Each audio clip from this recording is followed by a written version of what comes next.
আগের ভিডিও আর ব্লগ থেকে আপনারা বুঝেই গেছেন আমরা কি করে হরিদ্বার এলাম।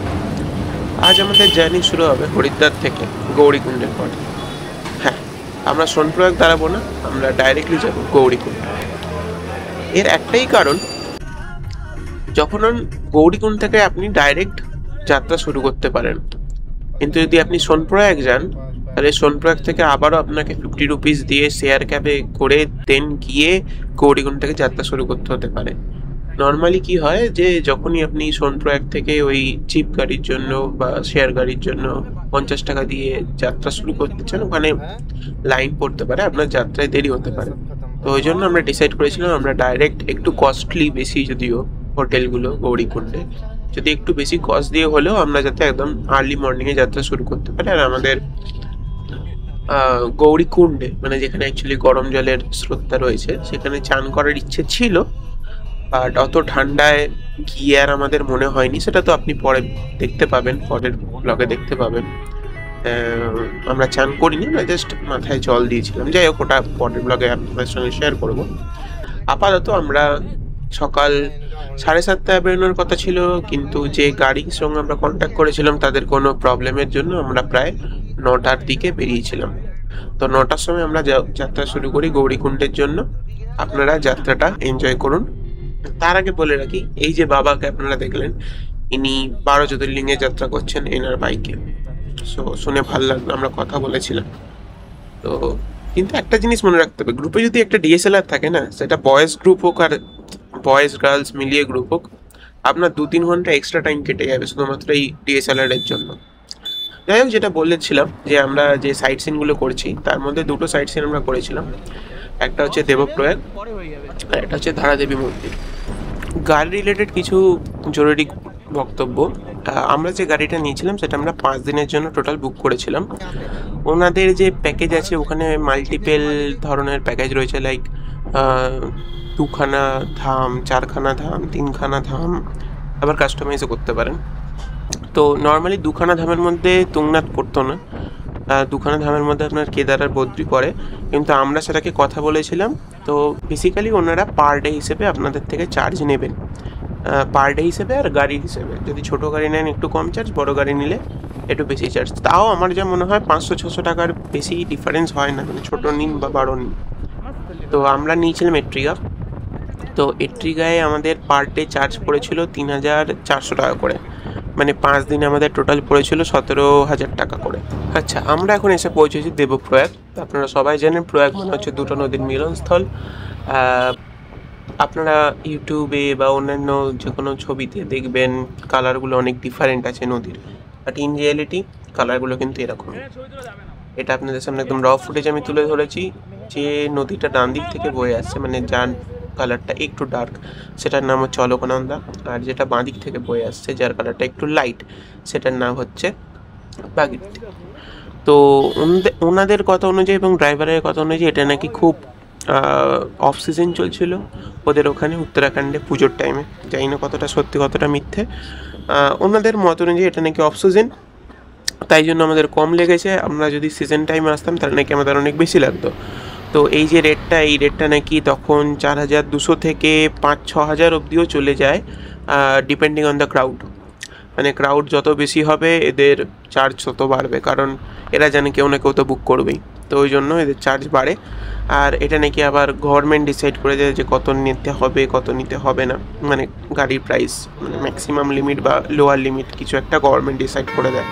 তো মোদ্দা কথা হচ্ছে আমাদের পড়েছিল 3,400 টাকা। আপনারা যখন যাবেন আপনাদের বেশি পড়তে পারে, কম পড়তে পারে, depending on the season and the crowd. Main কথা হচ্ছে এটাই। আমরা এখন যাচ্ছি ধারাদেবী মন্দিরের উদ্দেশ্যে।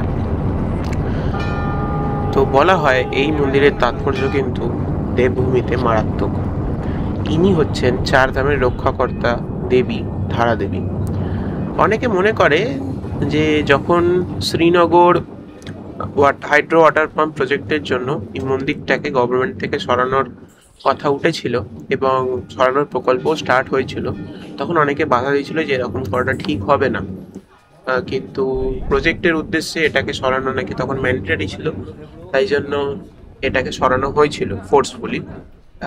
মূর্তিটাকে সরিয়ে অন্য জায়গায় রেখে সেটাকে আবার পুনর্নির্মাণ করার কথা আলোচনা হয়েছিল, কিন্তু বলা হয় নাকি যখনই মন্দিরটাকে সরানো হয় তারই 2 মাসের মধ্যে, আমরা সবাই জানি কেদারনাথের অবস্থা কি হয় 2013 সালে, তো সবাই তাদের দোষ ফোষ স্বীকার করে, গভর্নমেন্ট তাদের ভুল বুঝতে পারে, তারপর নাকি মন্দিরটাকে আবারও ঠিক আগের মতন যে স্থানে মন্দিরটা ছিল একটু উঁচু করে সেখানে রিবিল্ড করা হয় মন্দিরটাকে। তারপর থেকে নাকি মান্যতা আছে যে অনেকে মনে করেন যে সেটা ছিল মা ধারা দেবীর রাগ, যে কেন তাকে তার পবিত্র স্থান থেকে সরানো হয়। অনেকে এটাকে কোইন্সিডেন্স মনে করেন। যাই হোক, আমার মান্যতা কোনো মন্দিরকেই তার অ্যাকচুয়াল স্থান থেকে সরানো উচিত নয়, সেটা আপনাদের প্রজেক্ট হোক বা যায় যে কারণেই হোক। যেখানে যখন কোশ্চেনটা দেবভূমির, যখন দেবভূমিতে আপনি দাঁড়িয়ে আছেন তখন অবভিয়াসলি তাদের কথা চলবে, আপনার কথা না। যাই হোক, এটা আমার পার্সোনাল ওপিনিয়ন, আপনাদের পার্সোনাল ওপিনিয়ন আলাদা হতেই পারে। আমি একদমই তাতে কোনো সন্দেহ করছি না, তবে আমার যেটা মনে হয়েছিল, হ্যাঁ হয়তো মন্দিরটাকে সরানো ঠিক হয়নি।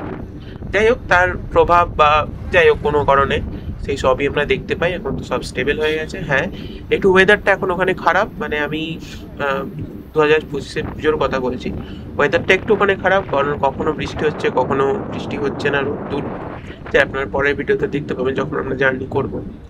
আচ্ছা, আমাদের এতটাই লেট হয়ে যায় ছবি তুলতে এবং সব কথার স্টোরি শুনতে, এক্সপ্লোর করতে, তো আমাদের রাত হয়ে গেছিলো। আমরা প্রায় 6:30 7টার দিকে গিয়ে পৌঁছেছিলাম সোনপ্রয়াগ। একটা কথা আপনাদের জানিয়ে রাখি, সোনপ্রয়াগ থেকে কিন্তু আপনাদের কোনো প্রাইভেট গাড়ি গৌরীকুণ্ড যাবে না। আপনি যত টাকা দিয়ে বুক করুন, ওখানকার সরকারের নিয়ম আপনাকে সোনপ্রয়াগ থেকে ওই শেয়ার ক্যাবে করেই গৌরীকুণ্ড যেতে হবে। এবার আর একটা জিনিস বলার, যে 50 টাকা দিয়ে আপনি যে ভাবছেন যে আপনি যাবেন গৌরীকুণ্ড, আপনি চাইলে এক্সট্রা টাকা দিয়ে আপনারা যে কজন আছেন তাদের টোটাল এক্সট্রা টাকা দিয়ে আপনার ওখানে যেতে পারেন। দেখুন, ওনাদের মেন টার্গেট হচ্ছে, মানে যারা শেয়ার ক্যাবে করে নিয়ে তারা 12 জন আপনাদের গাড়িতে তুলবে, একটা